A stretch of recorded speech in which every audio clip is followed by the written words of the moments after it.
암태도 소작쟁이는 1923년 8월에서 1924년 8월 약 1년에 걸쳐 전라남도 신안군 암태도의 소작인들이 벌인 소작 농민항쟁입니다.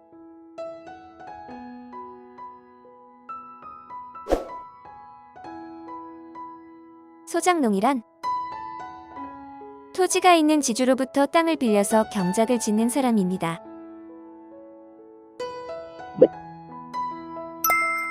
암태도 소작쟁이가 일어나게 된 그 당시 사회 배경.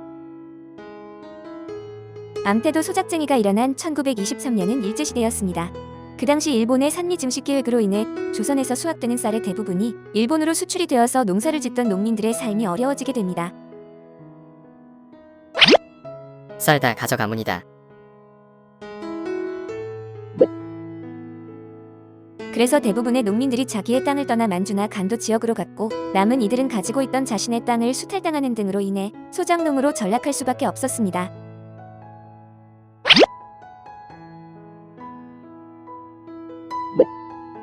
하지만 소작농으로 전락된 농민들의 상황 역시 좋지 않았습니다. 이유는 수확량의 절반 이상을 소작료로 지주에게 바쳐야 했기 때문이죠. 그리고 소작료 외에도 말도 안 되는 이름으로 뜯어가는 세금으로 인해 생활은 더 어려워졌습니다. 흑흑쌀도 돈도 다 뺏기는구나. 그렇게 불만이 쌓여가던 농민들은 점점 하나둘씩 소작쟁이를 통해 본인들의 불합리함을 알리기 시작했는데요. 그런 농민운동은 특히 산미 증식 계획으로 일제의 수탈이 본격적으로 시작된 1920년대에 제일 많이 일어나게 됩니다. 통계자료에 의하면 1922년엔 21건, 1923년에는 176건, 1925년에는 무려 200사건으로 거의 하루가 멀다 하고 일어났습니다. 그중 오늘 소개해드릴 1923년 8월에 일어난 암태도 소작쟁이는 그 당시 일어났던 농민운동 중 제일 대표적인 소작쟁이라고 불리는데요. 지금부터 암태도 소작쟁이의 원인에 대해 알아보겠습니다. 렛츠고! 암태도 소작쟁이의 원인. 간단하게 말씀드리면 암태도 소작쟁이의 원인은 농민들에게 과도한 소작료 징수를 하려고 했던 것입니다. 당시 1920년대의 점유가 정책으로 인해 쌀의 가격이 낮아져 땅의 주인인 지주의 수익 역시 낮아지게 되자 소작료를 올려 낮아진 수익에 대한 손해를 보충하려고 했습니다.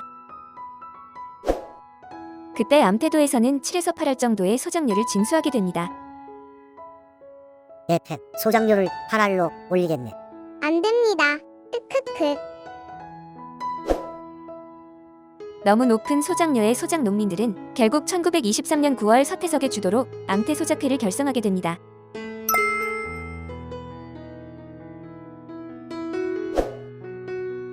암태 도소작회는 당시 암태도의 대표적인 3명의 지주인 문제철, 천우빈 일본인 지주 나카시마 세이타로에게 소작료를 4할 이하로 인하해 줄 것을 요구합니다.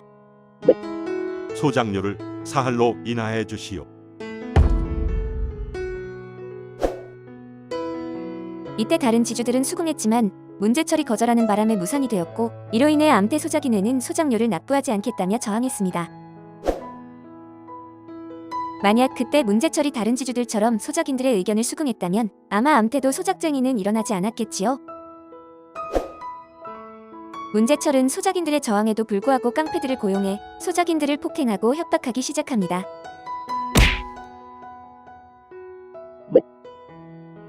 이렇게 당한 소작 농민들은 크게 분노했고 문제철의 부친을 위해서 세워둔 송덕비를 훼손하고 깡패들을 찾아가 흠씬 두들겨 패주게 됩니다. 이 사건으로 인해 소작인 50명 정도가 일본 경찰에 체포되고, 그중 암태 소작인회를 이끌었던 서태석을 포함한 13명의 주요 인물들은 목포로 이송되기까지 합니다. 이 소식을 들은 가족들과 소작인들을 포함 암태도 주민 전체가 봉기하게 됩니다.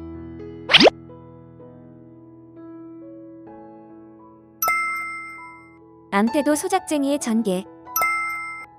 서태석을 포함한 13명의 농민들이 잡혀가자 원래는 뒤에서 지켜만 보고 있던 암태청년회와 암태부인회가 소작쟁이에 참여하게 되면서 암태도 전 주민의 일로 번지게 됩니다. 6월 2일 소작인들과 가족들은 다시 한번 면민대회를 개최해 목포에서 항쟁할 것을 약속하고 6월 4일부터 8일까지 400여 명의 소작 농민들이 모여 목포경찰서와 목포법원 앞에서 시위를 하게 됩니다. 7월 8일엔 400명보다 더 늘어난 600명의 소작농들이 법원 앞에서 단식 투쟁까지 하게 되죠. 거기서 그치지 않고 3일 뒤인 11일에는 암태도 소작쟁이의 원인인 지주 문제철의 집 앞으로 모여서 시위를 벌이게 됩니다. 그 과정에서 또 26명이 연행이 되었습니다. 시간이 흘러 암태도 소작쟁이가 서울과 평양 등 대도시로 확대되게 되고 여론 또한 들썩이려고 하자 일제는 소작쟁이의 확산을 막는 차원에서 중재에 나서게 됩니다. 내가 졌습니다.